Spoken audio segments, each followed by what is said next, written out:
concerns for any government is that the money that they earmark for the people does not even reach them. This is what is called a leak or pilferage.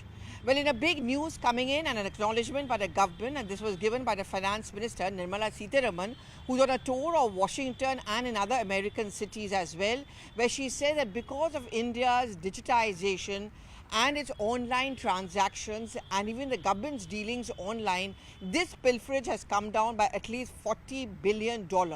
That certainly is a huge amount of money. Now, according to the figures put out by her, $450 billion of money has been distributed to through around 51 ministries across the country, either, of course, through various schemes of the government or even from the center to the state. And this is a huge acknowledgement of the online presence of the government's transactions. On an earlier occasion, we had spoken about that success story and India's contribution to the world in terms of UPI. So UPI has become extremely popular, or the digital payments where we use our cell phones or to make all our business transactions or money transactions. And this is something which is not limited only to urban areas. Even in smaller towns and villages, this is being increasingly used. This is also what cuts down pilferage. But when governments use online transactions, when money is dispersed through online, through the net, by either the central government to various ministries pass on through the schemes to various state governments and other departments, it ensures that the money reaches the real people. Now let's step back and think about the past. This has really been a concern as far as India has been. In fact, I remember the former Prime Minister Rajiv Gandhi had also said that even that 1 rupee would not reach the real people, they would get a couple of paise. This is what needs to end. He was actually talking about pilferage.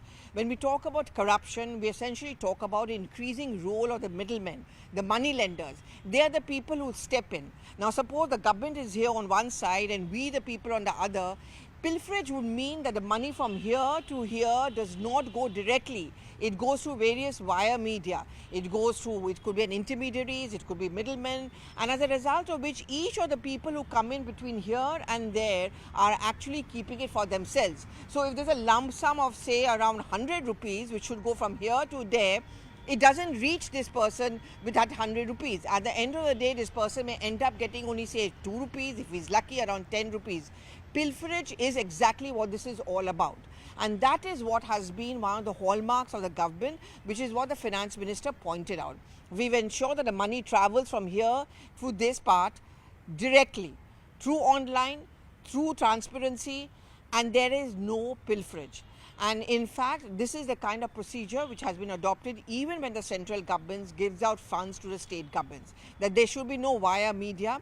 It reaches the state government. It's all done through transparent online transactions. So the center knows which state has got how much of money and how much of that money is being dispersed through the real schemes of the government to the real people. A very quick example, for example, Ayushman Bharat. One of the criticisms which the government made of the West Bengal government is that they never adopted this scheme, and whatever money was being dispersed by the center to the state government was not reaching the real people. It was being eaten up by sharks in the along the way, which could be any minister or ministries or government workers, beneficiaries, so on and so forth. But a 40 billion cut down in pilferage is a huge landmark as far as Indian economy is concerned. It helps in cutting down corruption to a very great extent. And according to the Finance Minister, it's been largely possible because of the Prime Minister's insistence on transparent online transaction or online dispersal of funds from the central government and also from the state governments as well.